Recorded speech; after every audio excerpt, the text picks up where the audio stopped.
Hi, folks. Welcome to another Valley Stream show. I'm joined, as always, with my co host, Andrew Davis.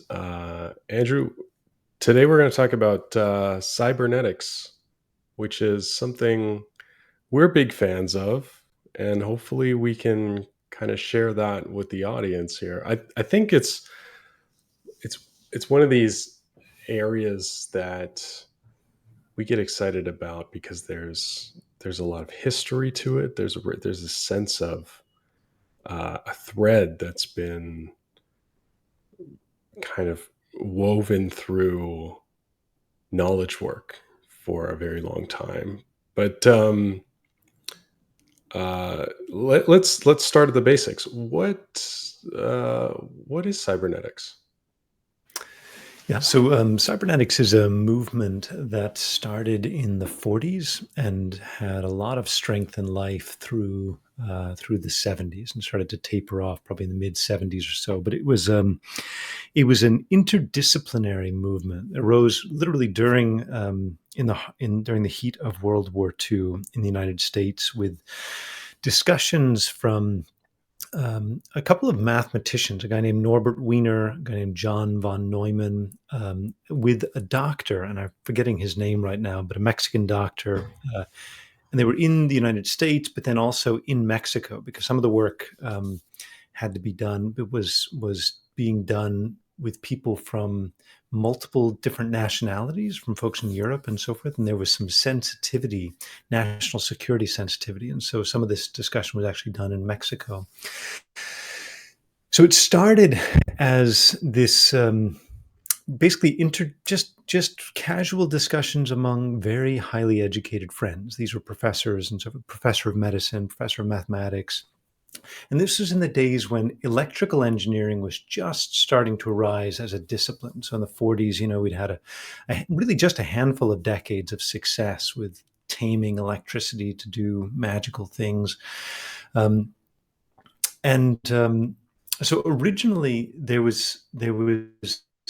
um, uh, anyway, we can get into there's lots of different stories about how it came about, but basically they started realizing that there were some commonalities around the topic of control systems. So in electrical engineering, there's this idea of a control system. So can you turn something on at a certain time or turn something Mm, off at a certain time? The simplest example, it's still used to these days, is the idea of a thermostat.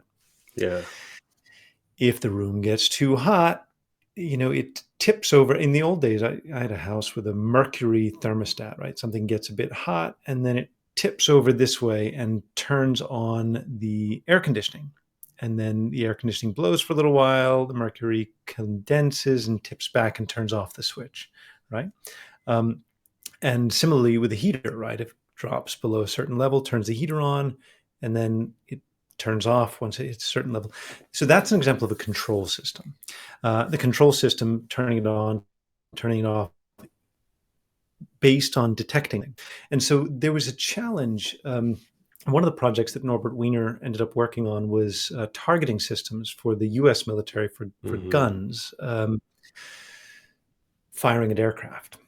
Now, Now this is getting an this is reminding aircraft. me of like the Boyd OODA loop.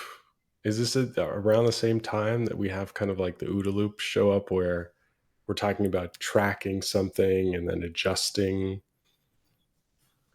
Oh, it's certainly a similar idea. I think that John Boyd and the OODA loop was significantly later, like Mm, decades later, not in the that would 40s, I make don't think. sense.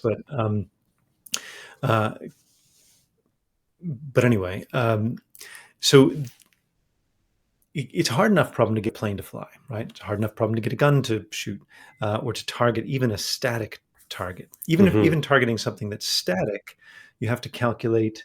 It varies based on the size of the projectile, the speed it's flying at, the amount of air resistance, and so forth. And then you have to look at things like the curvature of the Earth if it's a certain Hmm. distance, um, but then a plane flying, you've got the plane's own velocity and maneuvers and acceleration and so forth. So, can you predict where the plane is going to be by the time the projectile hits it, Hmm. or ideally hits it? And so, there's a lot of mathematics that goes into that. And so, that was one of the problems that he was working on. But they realized that there was a lot of similarity between what this doctor was looking at in terms of how the eye worked and how the brain and the eye worked together. And they were starting to look at the body as a machine, but also including an electrical machine, and how the Mm. signals from the eyes routed to the brain to allow you to track objects, visually and so forth. And basically, it kicked off this amazing interdisciplinary discussion that became hosted by Josiah Macy and what we call the Macy conferences. The same guy who built the shopping centers. He was Jeff Bezos of his day, right? The No way. famous. So we can credit Macy's. So and today only for Value Stream Show listeners, we're offering 10% off anything you buy at Macy's. just Just submit use receipts our to discount Josiah code. Macy and mention Norbert Wiener in the email. So Josiah Macy hosted these Macy conferences, and they started bringing in all of these amazing thinkers, right? And you started to get these folks like Margaret Mead, who's an Mm. anthropologist involved in this, and Gregory Bateson, who's a biologist involved in this. And they were a little bit later entrants to this, but beginning to look at where are you seeing control systems in nature? Mm. So the eyes, but then Margaret Mead coming in from the lens of anthropology and looking at, are there ways in which culture acts as a control system, sort of giving feedback? Okay, this is acceptable behavior. This is not acceptable behavior, and um, looking at at living systems in lots of different contexts. And so Gregory Bateson wrote a famous book later in his career called "The Steps to an Ecology of Mind," and sort of even the title blending the idea of mind and ecology, Mm. and the idea of um, that the way our mind works and the way thoughts work is similar in a lot of ways to the way ecosystems work. So basically, one of the points that Norbert Wiener made early on is that the most interesting insights don't come from inside a particular discipline.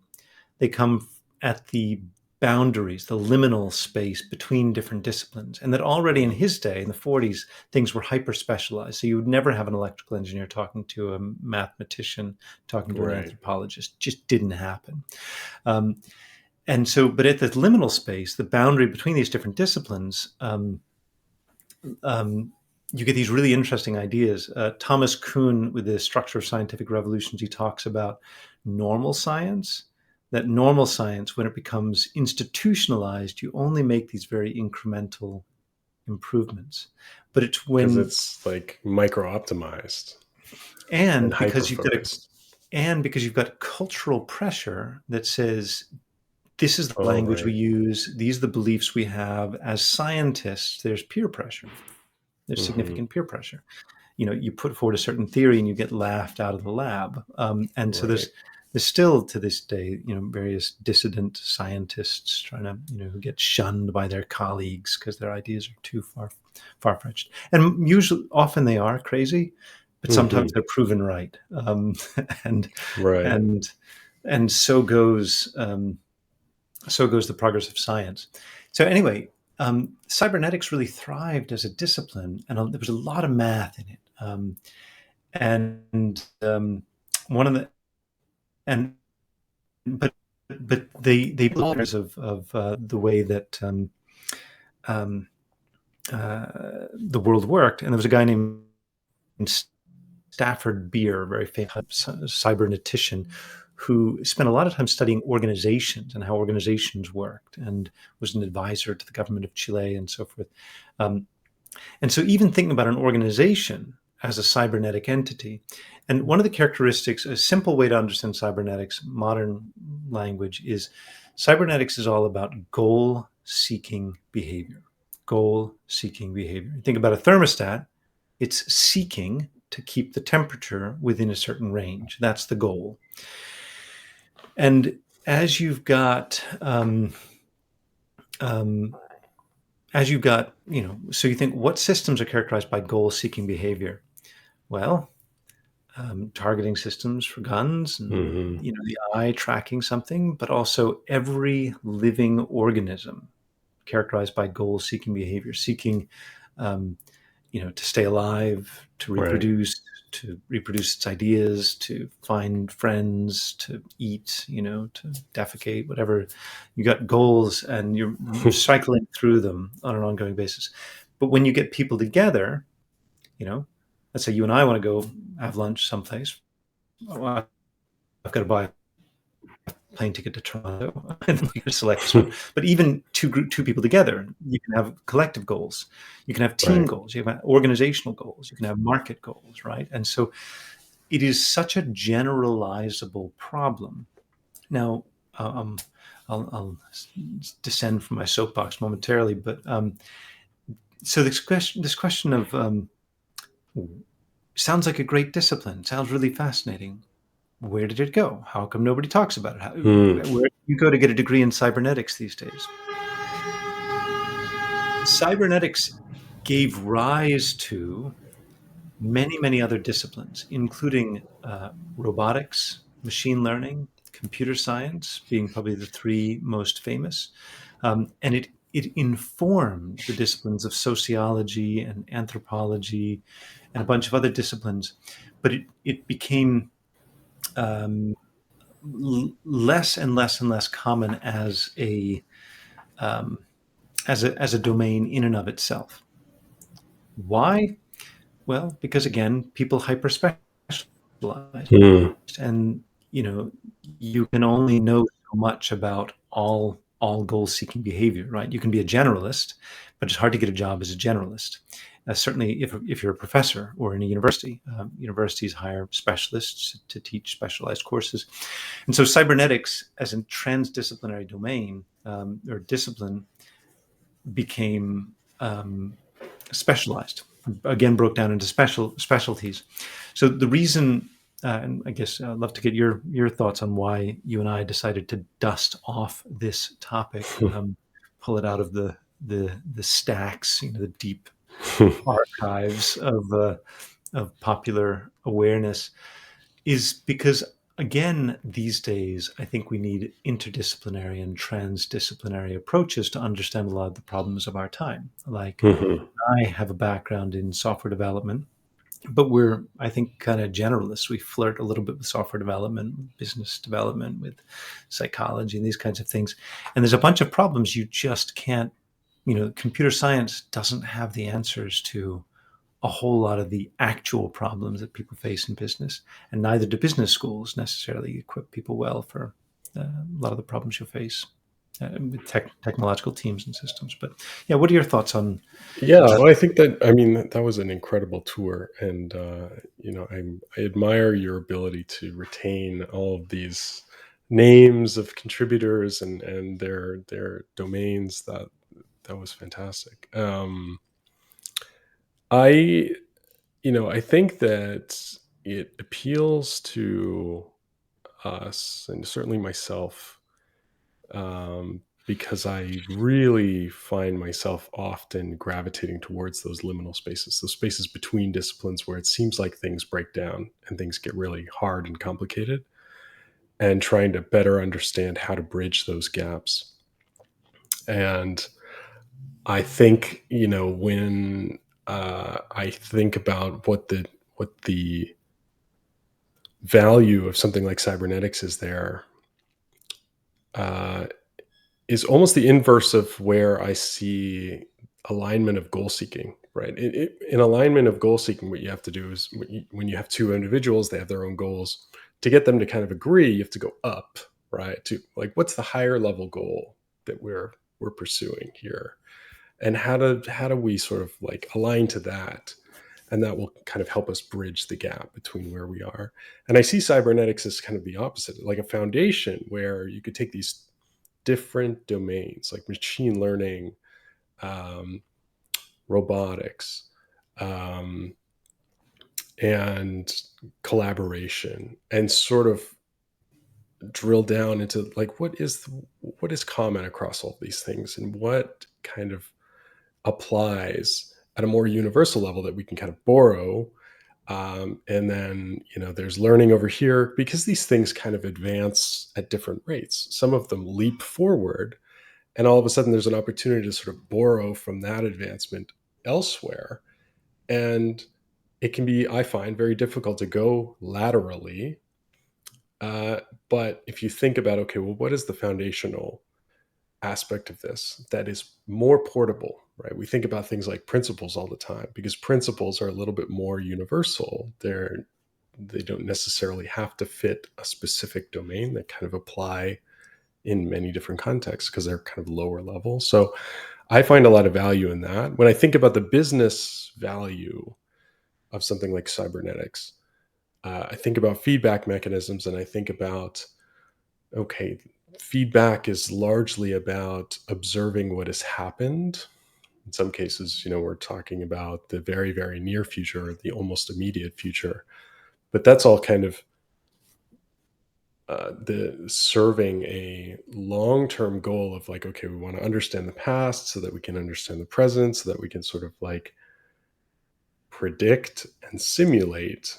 And that's where things get really interesting when you could sort of like the holy grail is predicting the future, right? Or engineering the future more realistically.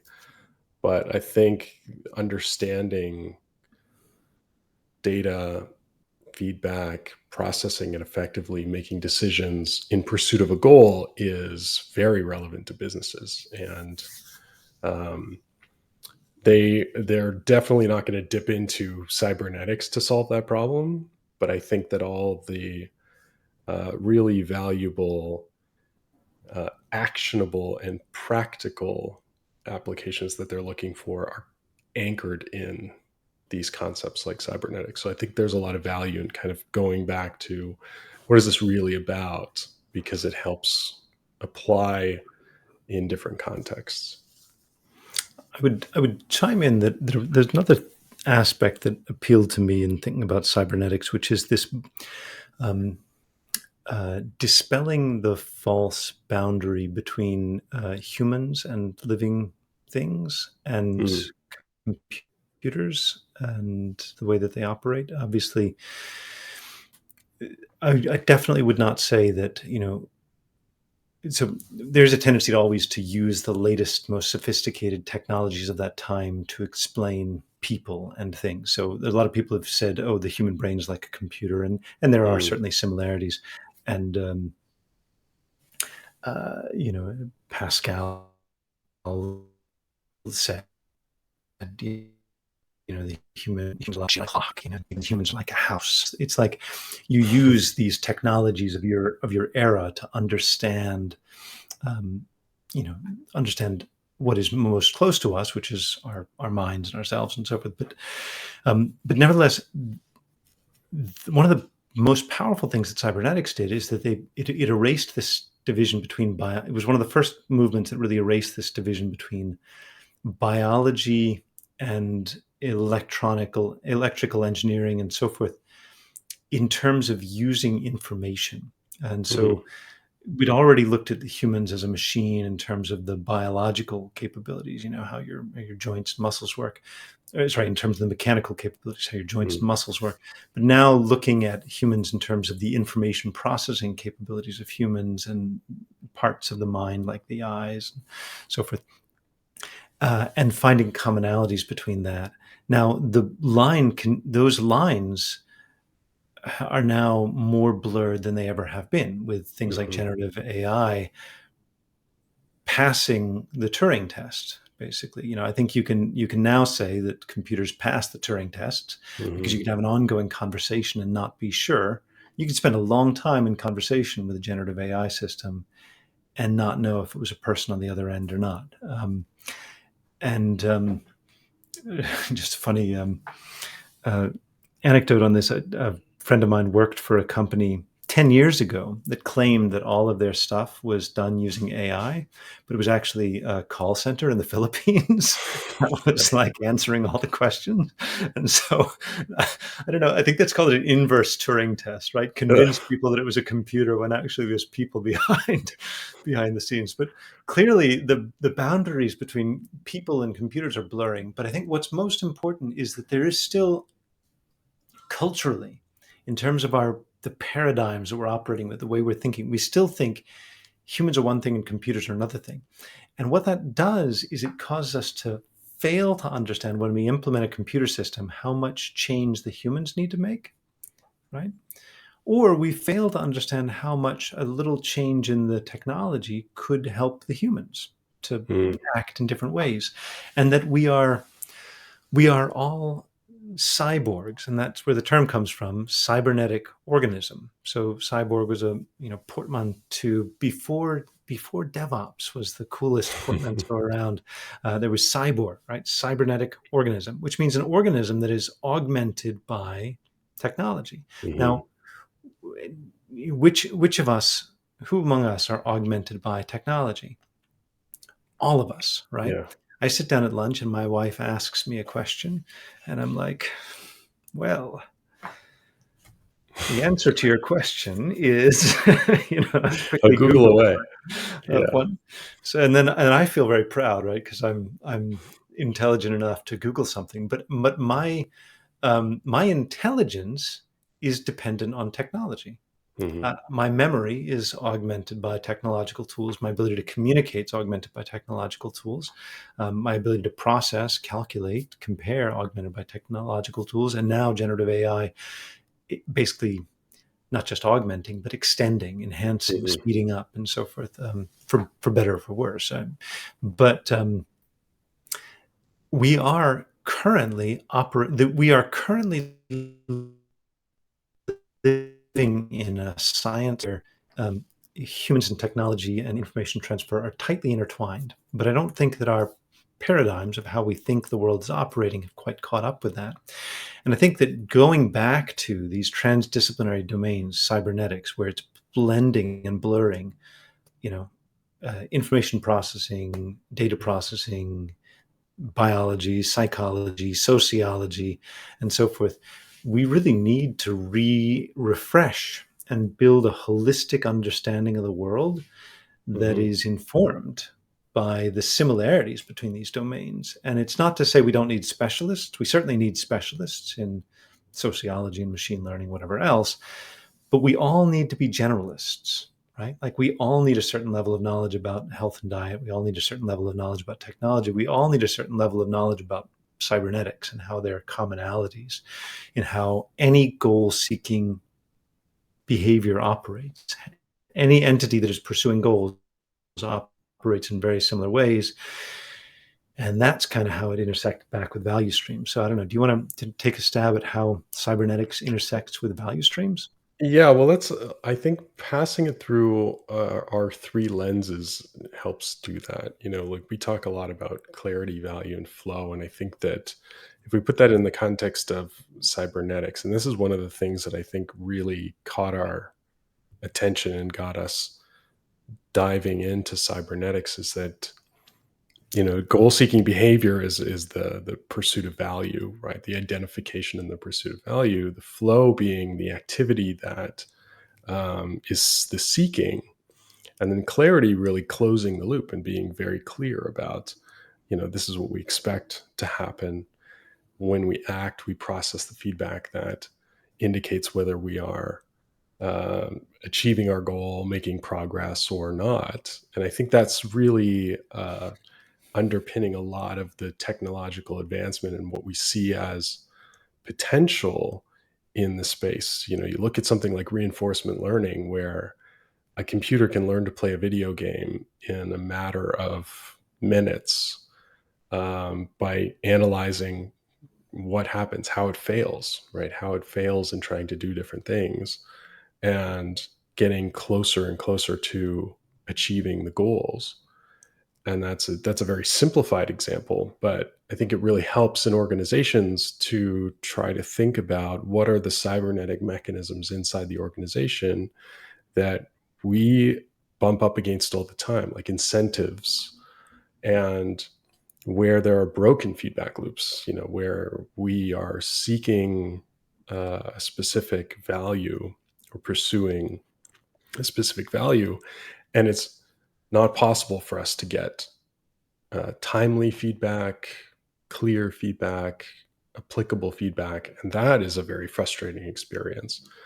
And we're seeing this kind of manifest in a lot of different ways currently. We have platform engineering, enabling developers to do more, get faster feedback, um, more effectively pursue their goal seeking behavior unencumbered, with a higher level of capability. In the value stream space, I think, but that's the big picture. That's for us, the holy grail is customer value. And how do you effectively enable clarity in terms of that, the value that is available to capture, to fulfill, and then how do you enable the flow towards the realization of that value, and then effectively synthesizing the feedback that you get in order to make the next guess, take the next stab at more value, greater impact. So I see this, and we see this as like applying at a macro level, at a micro level, up and down and throughout value stream management and mapping and collaboration and all these things that we like to talk about. Yeah.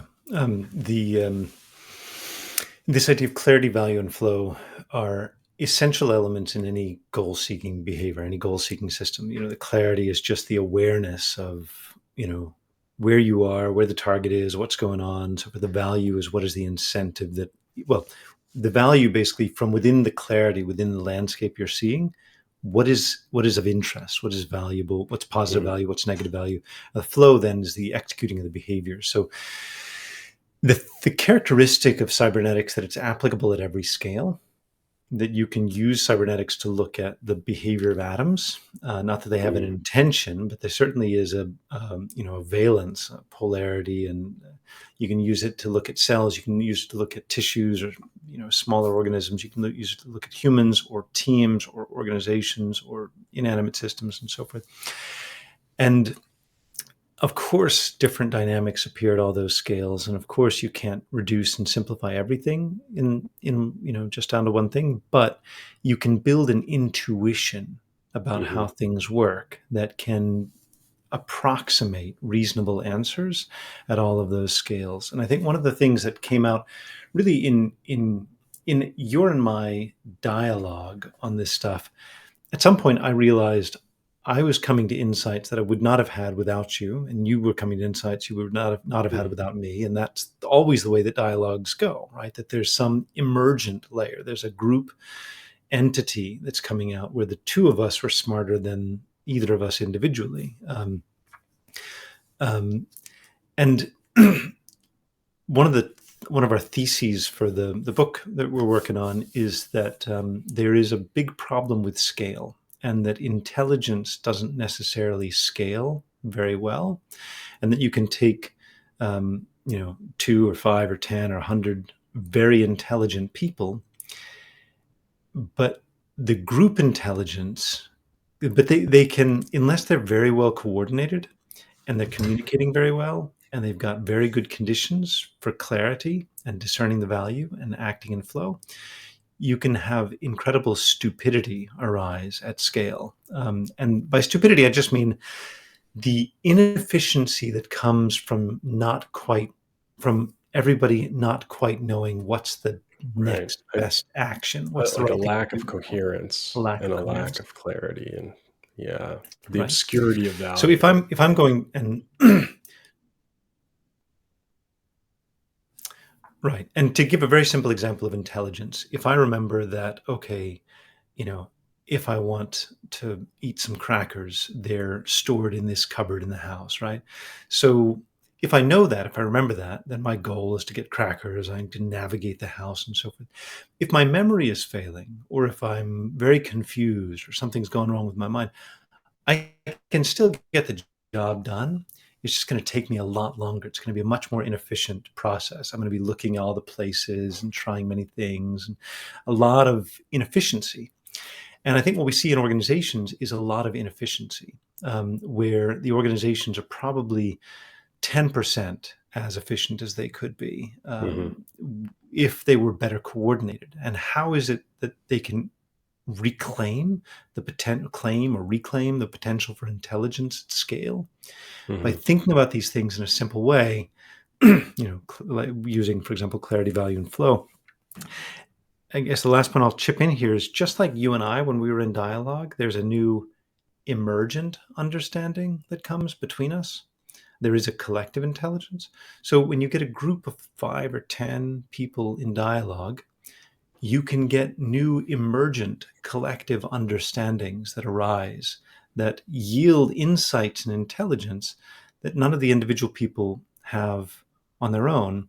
Mhm. And we need to honor that. Team intelligence is a real intelligence.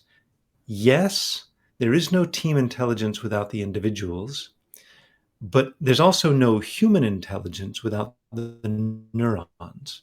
And so Mhm. human intelligence is an emergent phenomenon, with all these neurons acting in concert, acting at scale. Where's the human intelligence? There is no human intelligence. It's just the intelligence of neurons. Take away the neurons, no intelligence. Take away the people, there's no team intelligence. But nevertheless, team intelligence is a real intelligence that is different and distinct. It's a different level of an organism, superorganism. It's a that is not implicit in any of the individual members, and that even though it's invisible, it's sort of ineffable. Um, you can have team intelligence, or you can have team stupidity, and Mhm. value stream mapping is about drawing out team intelligence. Yeah, and I think there's a lot of value in that, the team level, right? I mean, nobody sends out a SEAL team of one person, Right. and because there's so much value in having multiple perspectives, multiple capabilities, specialization, collaboration, coordination. I think one of the things that's interesting that we need to spend a little bit of time talking about in another session is the uh, this challenge of coordination, because there you can try to accommodate coordination at scale, you can try to enable coordination at scale, or you can move in the opposite direction and make it less necessary to coordinate large groups of people. And I think we run into this two pizza team idea, and it has yet to be defeated, right? I mean, nobody's said, well, it's not actually the best number of individuals in the team. It's actually, you should just have two people or 26 people. The two pizza team is persistent for a good reason, and I'd love to talk about that in another session. Maybe not the next session, but we'll see how we go. But I think this, we have, and we've got to talk about scaling as well. This idea of, do you accommodate scale or do you descale? Do you try to break down the scale to more effectively operate? Um, and we can talk about the pros and cons of those different approaches. Right. And then the in terms of the best way to the best kind of communication is not needing to communicate. Mm, There's there's um, a model for how learning emerges, where um, you go from having individuals with their tacit knowledge, and they begin to discuss and make that knowledge explicit, and then the explicit knowledge can be shared by a whole group and so forth. But then at some point, you make that knowledge explicit enough that it takes on a it basically just becomes so embedded in the culture and the way things are done and all the artifacts that are created that it begins to inform the individuals. And so mhm, at some point, we can say culture is psychology at scale. And it also has often a persistent character, like a character that persists over time. One of the things that new movements, whether it's something like cybernetics, right, or robotics or machine learning, whatever, at some point it doesn't exist, comes into existence, takes on a certain level of life and momentum, but then it begins to become internalized by new members of the group. And it's when things are deeply internalized that people appropriate and adopt certain values, certain beliefs, certain behaviors, don't even quite know why they do them. It mhm, just becomes automatic. And that's where culture has been fully ingested and internalized. And so when you have a culture where you just know the way to get work done is work in small groups, two pizza teams, whatever. Maybe nobody has to tell you that. mhm, You get assigned a project and you're like, okay, well, who are my 5 or 6 collaborators, Right. and we'll get the group, and we just kind of know how to get in there and jam. And that's where you begin to see the training coming out, like people being trained in these approaches. Yeah, and then people can learn. New people learn just from watching the group, as opposed to being able to, explicitly learning that this is the way things are done. So And I think that is to bring us full circle. Hopefully, it's enabled by this shared clarity, this shared sense right. of value, um, and the ability to achieve collective and personal flow.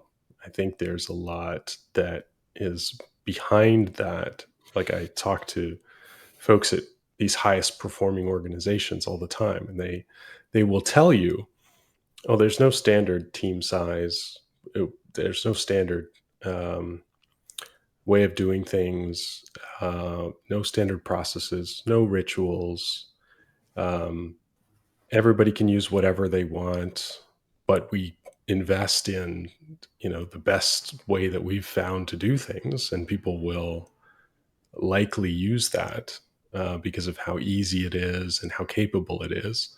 But nobody's mandating this is the way to do anything. The goal is get the job done, learn something, um, fail and adapt, deliver value, um, experiment, and and I think there's a lot to borrow from that in the organizations where they don't have that culture, but they're looking to build it, because you certainly can't go straight to that level of sophistication, but there's a lot to say about the mechanisms that enable that.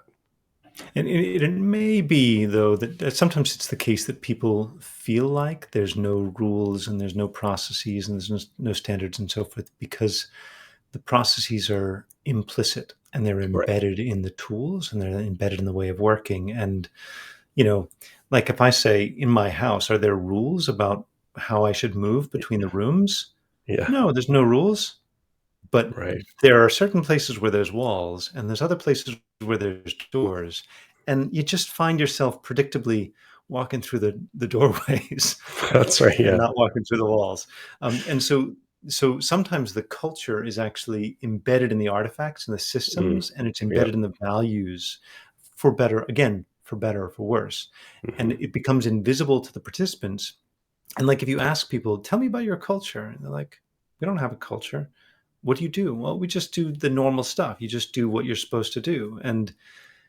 But you have to dig a bit to realize that Right. actually the normal stuff is very different from what is normal in other groups. And why is it? Hmm. And what's the history? And that's the anthropology of Right. this whole thing. You can Um, dig into it because you could just say, well, why wouldn't you do this? And they'll say, well, right. we would never do that. That just doesn't make any sense. Or we've never thought of it, or nobody did that, or like, Yeah. you know, so there are cultural, so these things can be built. Like I think just paying a lot of money to hire a lot of very smart people alone is not necessarily enough. What those smart people will do is they'll begin to create a new system that'll Yes. emerge Exactly. based on their past experience, based on the interactions with each other, based on the constraints of that time. And I think what we're seeing these days is that entire cultures are going from zero to fully developed global organizations in the span of Hmm. years, months and years. And so we're basically seeing human cultural development in fast forward, again, for better or for worse, but being able to try to be conscious in how we're designing our work process, understanding that in any goal seeking system, you can use these cybernetic principles to say, okay, what's this lay of the land? What's the situational awareness? What's the situation? What's valuable? What's anti-value? What's dangerous? And what do we need to do? And how can we keep moving towards greater clarity, claiming more value, and improving flow? So, good discussion, Steve. Thank you. Yeah. All right. See you next time.